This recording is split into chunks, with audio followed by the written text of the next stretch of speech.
오늘은 성경 본문 고린도전서 12장 17절에서 20절까지의 말씀을 가지고 제목은 공동체는 성령의 부담과 희생으로 존재한다라는 제목으로 함께 말씀을 나누기를 원합니다. 하나님의 속성은 공동체입니다. 성부, 성자, 성령 하나님이 삼위 가운데 함께 연합된 공동체로 계시지요. 사람도 공동체로 존재합니다. 하나님은 사람을 공동체로 창조하셨습니다. 그분의 신적인 속성에 따라서 아담을 홀로 두지 않으셨고 하와를 창조하시고 둘을 연합된 공동체로 살게 하셨습니다. 아담은 하와를 처음 보고 이는 내 살의 살 중에 살이요 내 뼈 중에 뼈로다 라고 고백했습니다. 이는 둘이지만 하나의 동질한 존재요 또 연합을 의미하는 것이었습니다. 하와가 창조되지 않았을 때에 아담은 짐승들과 함께 있었습니다. 하지만 하나님은 아담과 짐승들이 함께 있다고 해서 그것을 공동체라고 부르지는 않으셨습니다.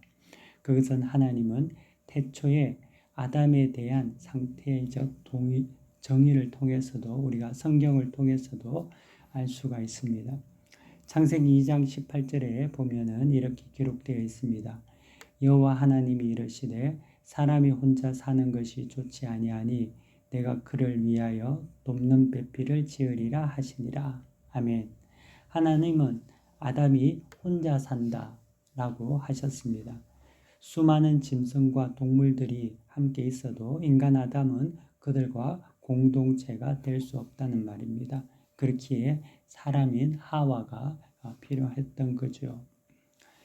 사람이 동물을 사랑하고 돌볼 수가 있습니다. 또 사람에게 받은 상처를 동물을 통해서 위로받을 수가 있죠. 하지만 동물이 사람을 대신할 공동체는 될 수 없습니다. 이는 창조 질서에 어긋나는 일이고 이웃을 사랑하는 이웃 사랑을 실천하는 데 장애가 될 수가 있는 거죠. 지금은 많은 사람들이 또 한 집 건너 한 집이 반려견들을 키우고 있지 않습니까? 그런 어떤 모습들이 어떻게 보면 이웃 사랑을 실천하는 데 있어서 장애가 되는 그런 모습들도 우리가 볼 수 있는 거죠. 하지만 하나님은 우리가 사람이 동물을 사랑하고 돌보는 것, 이것은 하나님께서 주신 명령이지만 그것을 하나의 어떤 자기를 대체하는 공동체로 생각해서 그것으로 인해서 이웃사랑을 실천하는데 그런 마음들이 뺏기는 것은 하나님이 우리에게 주신 그런 말씀은 아니라는 겁니다. 불순종의 죄는 공동체를 파괴합니다. 죄가 들어오자 아담은 하와에게 책임을 전가했고 또 그녀를 비난했고 하와를 주신 하나님을 원망했습니다. 공동체 속에 분열과 반목이 일어나고 파괴가 된 거죠. 불순종은 공동체를 파괴합니다. 예수 그리스도께서는 하나님 아버지께 온전한 순종의 삶으로 희생하셨습니다. 참된 공동체는 순종과 희생 안에서 존재하는 것이죠. 공동체란 가정에서부터 국가에 이르기까지 더 큰 의미로 지구상 모든 인류가 하나의 공동체입니다. 공동체는 공기와 같아서 어디에서나 존재하죠. 가정, 친구, 직장, 교회, 동호회, 협회, 사회, 지역, 국가 등등 모든 것이 공동체입니다. 개인은 공동체 이론으로 살아가는 존재이며 홀로 독차하며 살아갈 수 없습니다. 공동체라는 몸 안에서 하나의 세포로서 우리는 존재하고 살아갑니다. 제자들도 공동체였죠. 각기 다른 배경과 출신들이었지만 함께 모여서 공동체가 되었습니다. 초대교회도 공동체였고 모든 개인은 공동체 안에 존재하고 표현되어집니다. 하지만 진정 이 공동체의 중요성을 잘 알지는 못합니다. 그래서 타락한 인간은 공동체 안에서 평안을 누리고 세움을 받기보다는 도리어 싸우고 대적하고 증오하고 정오하고 그래서 자멸하게 되는 거죠. 공동체는 사실 능력입니다. 백지장도 둘이 들면 낫고 삼겹줄도 끊어지지 않습니다. 반면 공동체가 병이 들게 되면 둘이 있으면 싸우고 셋이 모이면 이간질하고 넷이 모이면 파당이 생기는 거죠. 하나님은 공동체 안에서 역사하십니다. 이스라엘, 유다 지파, 다윗 족속, 12사도, 70인 제자들 모두가 하나님께서 쓴 공동체였습니다. 아브라함에게는 롯을, 모세에게 아론을, 여호수아에게는 갈렙을, 다윗에게는 요나단과 다윗과 갓을 모두 공동체였다는 겁니다. 주님은 마태복음 18장 20절에 두세 사람이 내 이름으로 모인 곳에 나도 그들 중에 간다라고 말씀하셨습니다. 주님은 공동체 안에 거하십니다. 그만큼 공동체는 중요하고 하나님의 신비라는 겁니다. 하지만 공동체라고 해서 다 같은 진리는 아닙니다. 어둠의 공동체가 있습니다. 거짓 모임이 있는 거죠. 주의 이름이 없는 곳이 있다는 겁니다. 폭력 집단은 악한 공동체죠. 조직폭력배, 사채업자 이런 자들은 이런 모임은 공동체죠. 나치즘, 군국주의, 공산주의 이 또한 사악한 공동체죠. 그들은 사탄의 영에 지배를 받습니다. 현대는 전쟁으로 지금은 수많은 사람들이 죽고 다치고 난민이 되었습니다. 악행을 저지르는 정치 지도자들, 군대, 정치 집단, 이익 집단 모두가 불의의 공동체입니다. 공동체가 불의에 속하게 될 때 그 안에 있는 사람은 걷잡을 수 없는 고통을 당하게 됩니다. 그리고 또 무력해집니다. 그리고 동조하거나 피폐해지게 되죠. 그러므로 우리가 속한 공동체가 불의의 공동체가 되지 않도록 악한 공동체가 되지 않도록 진리로 싸워야 합니다. 만약에 아담이 태초에 하와가 선악과를 따서 이렇게 먹으려고 할 때, 또 그것을 자기에게 아담에게 줄 때 아담이 그 선악과를 자기도 먹는 것이 아니라 그거를 이거 먹으면 안 되지 하나님께서 말씀하셨잖아 하고 그것을 던져서 휙 버렸다면 얼마나 좋았을까요? 얼마나 좋았을 것 같습니까? 하지만 그렇게 못했죠. 사실 우리 또한 공동체 안에서 누군가가 악을 저지를 때 하나님의 말씀에 순종하지 않을 때 동조하고 침묵하고 그것을 바라보는 것이 아니라 그것을 막아야 한다는 겁니다. 진리로 하나님의 말씀을 그때 환기하며 그 안에서 방어해야 한다는 거죠. 이것이 참된 공동체의 모습이라는 겁니다.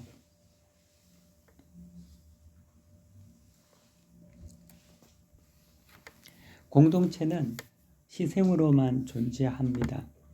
농구팀이 5명이고 축구팀이 11명인데 그들 모두가 각자가 서로를 위해 희생할 때 그 경기에 이기게 되는 거죠. 만약에 농구팀 5명이 축구팀 11명이 아무리 뛰어난 기량을 가진 그런 아주 최고의 선수라 하더라도 서로에 대한 희생이었고 자기 혼자 골을 넣으려고 뛰어간다면 패스도 하지 않는다면 자기 혼자 돋보이려고 그렇게 행동한다면 그 경기는 반드시 패하고 말 것입니다. 그럴 바에는 그 선수들은 팀 경기를 하는 것이 아니라 혼자 하는 그런 육상 경기나 달리기 선수가 되어야 되겠죠. 희생이 없는 곳에는 공동체가 존재하지 않습니다. 아버지와 어머니의 희생이 있는 곳에 건강한 가정 공동체가 생겨납니다. 부모의 희생이 하나도 없는 가정에서 어떻게 건강한 자녀들이 나타날 수 있겠습니까? 공동체의 핵심은 희생입니다. 나를 죽이고 누군가에게 내어줄 때 생명의 공동체가 이루어집니다. 희생 없이 공동체를 세우려고 한다면 그것은 불가능한 거죠. 공동체는 희생을 통해서 유지가 됩니다.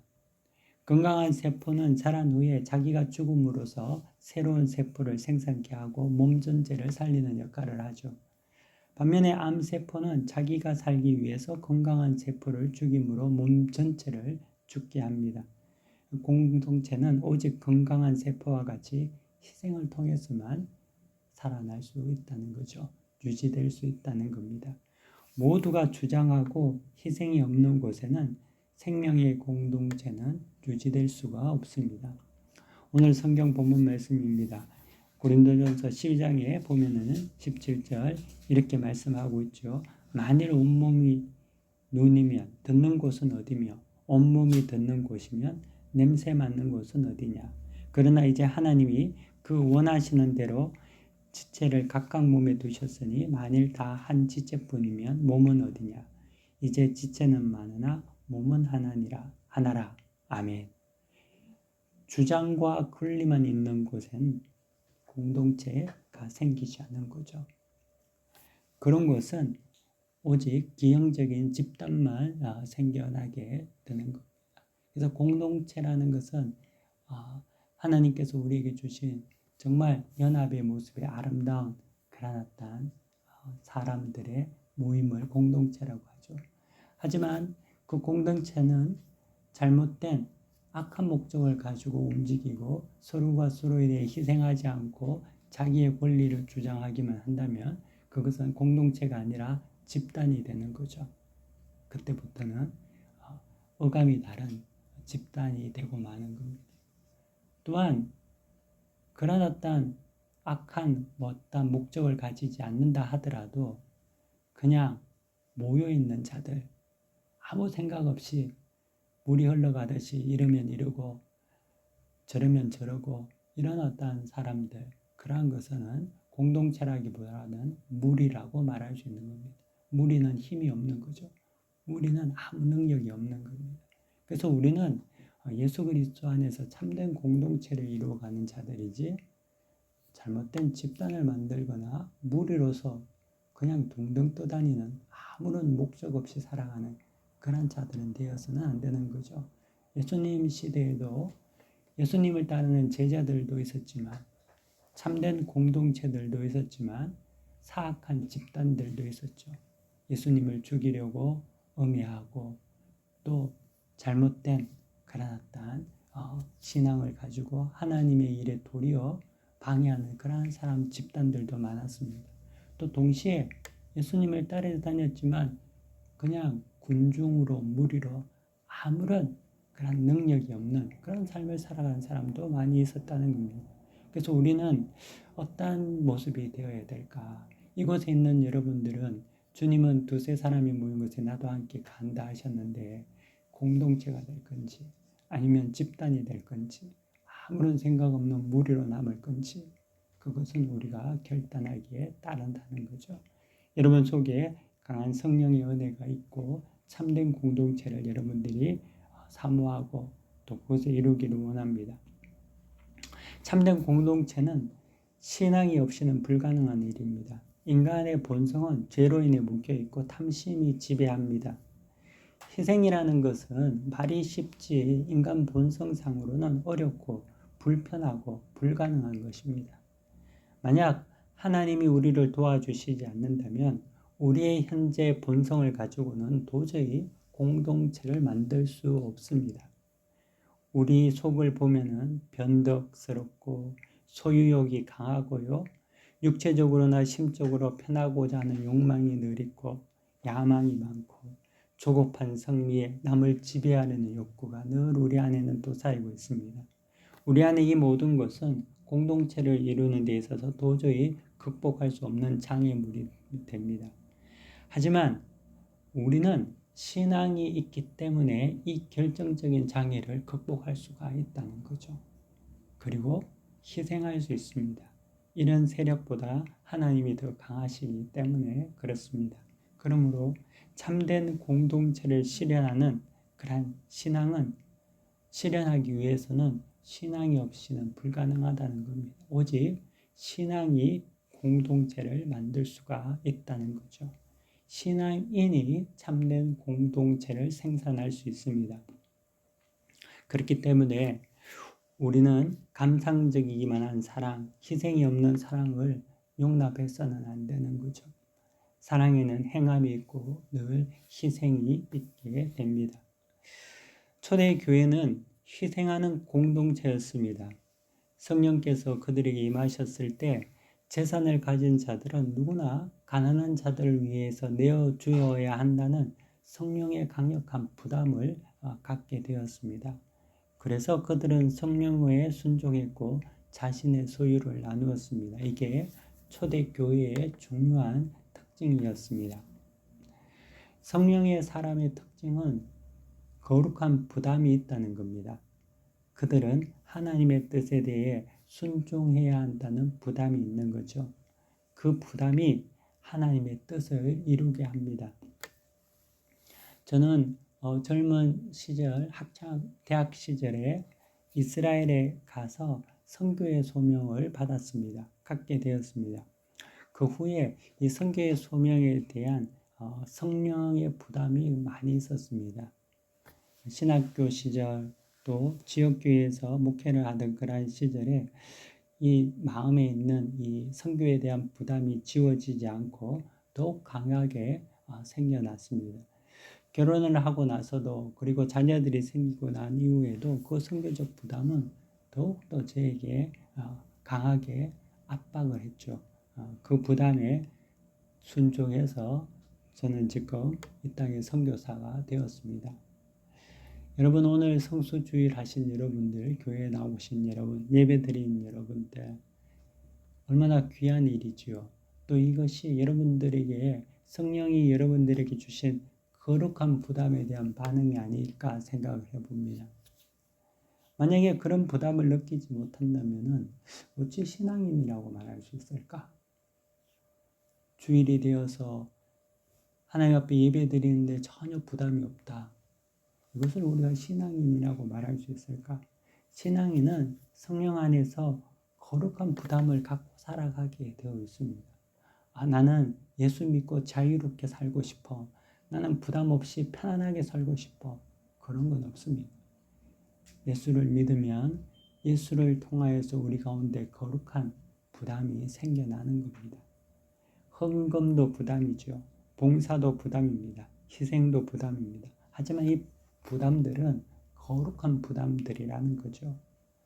성령의 사람은 그 거룩한 부담을 회피하지 않고 순종함으로 행합니다. 예수 그리스도께서 십자가의 힘겨운 부담을 온전히 순종하신 것 같이 예수의 영이 있는 자는 똑같이 예수님을 닮아가기를 원한다는 거죠. 많이 하든 적게 하든 부담이 크든 적든지 간에 모두가 그 부담이 있고 그 부담에 순종하기를 원한다는 겁니다. 초대교회는 성령의 부담이 충만했습니다. 그러다 보니까 자기의 집을 팔아서 가난한 자들에게 나눠야 한다는 그런 부담이 강했던 것입니다. 얼마나 강했으면 아나니아와 삽비라 같은 사람들이 생겨났겠습니까? 그런 부담들이 있었다는 거죠. 모두가 자기의 소유를 나누게 된 거죠. 마게도냐 교회의 가난한 성도들도 그러한 부담이 많았습니다. 그래서 그들은 자기의 힘이 지날 정도로 헌금을 했습니다. 고린도 후서 8장 1절에서 5절까지 성경을 보면은요, 이렇게 기록되어 있습니다. 여러분 성경 있으면 한번 찾아보시기 바랍니다.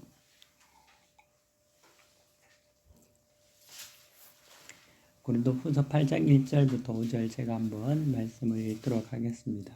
형제들아, 하나님께서 마게도냐 교회들에게 주신 은혜를 우리가 너희에게 알리노니 환난의 많은 시련 가운데서 그들의 넘치는 기쁨과 극심한 가난이 그들의 풍성한 연보를 넘치도록 하게 하였느니라. 내가 정언하노니 그들이 힘들어할 뿐 아니라 힘에 지나도록 자원하여 이 은혜와 성도 섬기는 일에 참여함에 대하여 우리에게 간절히 구하니 우리가 바라던 것뿐 아니라 그들이 먼저 자신을 주께 드리고 또 하나님의 뜻을 따라 우리에게 주었도다. 아멘. 그 당시 마게도냐 교회의 성도들은 그들의 극심한 가난 가운데서 성령의 부담으로 인하여서 그들이 있는 모든 것들을 함께 나누고 헌금을 하고 섬겼던 그런 어떤 모습을 우리가 성경을 통해서 볼 수가 있는 거죠. 근데 지금은 다들 이렇게 말하죠. 부담 주지 마세요. 또 부담 주면 안 돼요. 부담 주면 교회 안 나와요. 이게 이 시대의 인본주의의 슬로건입니다. 근데 사랑하는 성도 여러분, 여러분들은 이 말에 속지 마시기 바랍니다. 성령의 부담을 회피하는 자를 어떻게 신앙인이라고 우리가 부를 수가 있겠습니까? 우리가 너무 우리의 어떤 영적인 수준을 낮춰버리는 바람에 모든 것이 우리 중심, 인간 중심으로 바뀌게 된 것이 너무나 많습니다. 하지만 하나님께서는 하나님 중심으로 살아갈 때 참된 복을 받고 그렇게 살아가는 것이 하나님뿐만 아니라 우리 모두에게도 가장 선하고 좋은 길이라는 것을 하나님께서는 말씀하고 또 우리에게 보여주시기를 원하신다는 거죠. 또한 희생과 섬김과 봉사와 그런 어떤 부담이 없는데 거룩한 공동체가 생겨날 수가 없는 거죠.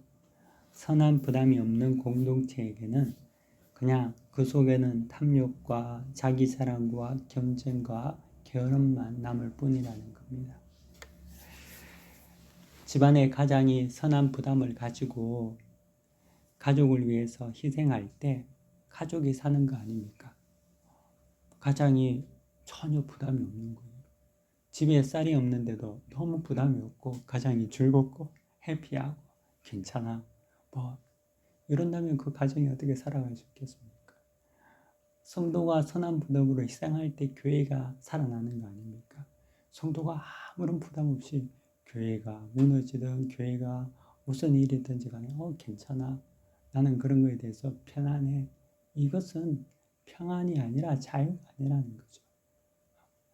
그리고 우리 사회에도 마찬가지 아닙니까? 사장이 또 대표가 또 학교의 선생이 모든 자기가 부담을 갖고 희생할 때만이 그 기업이 학교가 공동체가 발전하게 되는 거죠. 이 거룩한 부담이 우리에게는 없을 수가 없는 거죠. 개인은 모두가 인생의 짐을 짊어지고 살아갑니다. 생계의 부담을 지고 부양의 부담이 있고요. 학업의 부담, 직장의 부담, 모든 짐을 짊어집니다. 그 세상의 부담 때문에 진정 성령의 거룩한 부담을 거부한다면 자기 자신의 신앙을 포기하는 것이 되는 거죠. 주님은 마태복음 11장에서 이렇게 말씀하셨습니다. 수고하고 무거운 짐진 자들아 다 내게로 오라. 내가 너희를 쉬게 하리라. 나는 마음이 온유하고 겸손하니 나의 멍에를 메고 내게 배우라. 그리하면 너희 마음이 쉼을 얻으리라. 이는 내 멍에는 쉽고 내 짐은 가벼움이라 하시니라. 아멘. 주님은 우리에게 멍에 없이 짐 없다 하지 않으셨습니다. 주님을 따르는 자도 멍에가 있고 짐이 있다는 거죠. 하지만 그 멍에는 쉽고 짐은 가볍다라고 말씀하십니다. 주님이 주시는 부담은 진정한 쉼을 얻는 원리입니다. 세상의 부담에 찌들려서 주님의 부담을 외면하는 여러분이 안 되시기를 바랍니다. 참된 복은 세상의 짐에 종속될 때 오는 것이 아니라 주님의 짐에 순종할 때 얻게 되는 것이지요. 한국의 초기 교회 성도들이 거룩한 부담을 느꼈을 때 교회 공동체가 존재하고 부흥하게 되었습니다. 현재 대형 교회들은 모두가 70년대, 80년대에 가난한 시절 태동한 교회입니다.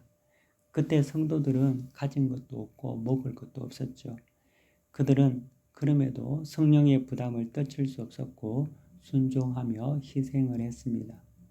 세월이 흘러서 성령의 거룩한 부담이 모두가 살리는 복이 되었음을 깨닫게 됩니다. 천막교회는 화려한 교회가 되었고 가난한 성도들이 성공한 삶을 살게 되었다는 거죠. 진정 하나님은 우리에게 복 주시려고 거룩한 부담을 주셨다는 겁니다. 고린도후서 7장 10절은 이렇게 말합니다. 하나님의 뜻대로 하는 근심은 후회할 것이 없는 구원에 이르게 하는 회개를 이루는 것이요 세상 근심은 사망을 이루는 것이니라. 세상 부담은 사망에 이르게 하는 것이고 하나님의 뜻대로 하는 부담은 구원에 이르게 하는 거죠. 아프리카 선교사 리차드 헨리라는 목사님이 있었습니다. 그는 토인들에게 누가복음을 가르쳤습니다. 매일 10절씩 성경을 번역해서 그들에게 강의를 해 주었습니다. 그런데 누가복음 6장 30절에서 난감해졌습니다. 왜냐하면 누가복음 6장 30절이 해석하기 참 힘든 거였기 때문이죠. 여러분들 성경에 있으면 한번 찾아보시기 바랍니다. 누가복음 6장 30절입니다.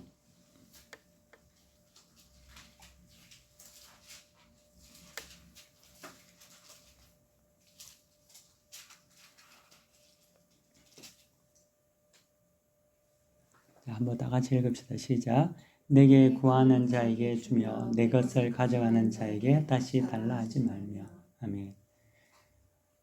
이 리차드 헨리 목사는 이 말씀을 번역하면 반드시 토인들이 선교사의 소유를 다 빼앗아 갈 것이라고 생각을 했습니다. 누구든지 내게 구하는 자에게 주고 내 것을 가져가는 자에게 다시 달라 하지 말라. 선교사의 소유를 다 달라고 토인들이 말할 게 분명했습니다. 그래서 그는 번역하지 않고 거기에서 스탑하고 돌아서 다른 말씀을 번역하기 시작했습니다. 하지만 그렇게 해서 말씀을 번역하고 강의를 하면서 성령의 부담이 계속 생기는 겁니다. 마음에 걸리는 거죠. 야 이놈아, 너 왜 그 말씀 띄워놓고 딴 데로 가서 왜 그거 안 해? 그 마음에 계속적인 성령의 부담이 생긴 거죠. 그래서 마침내 그는 하나님 앞에 순종하는 마음으로 그 말씀을 번역해서 가르치기 시작했습니다. 그러자 아니나 다를까 토인들이 선교사의 물건과 소유를 다 달라고 했습니다. 그리고 그는 자신의 물건과 소유를 말씀에 따라 다 나누어 주었습니다. 이에 시간이 지나고 그런 모습을 본 토인들은 굉장히 감동하기 시작했고 그 리차드 헨리 목사가 정말 하나님이 보낸 사람이 맞구나. 하나님이 있구나 라는 것을 믿게 되었다고 합니다. 그리고 난 이후에 자기들이 가져갔던 것을 다시 돌려주었다. 그뿐만 아니라 그들에 있는 그 마을에 복음이 온전히 전파되는 그러한 일들이 있었다고 합니다.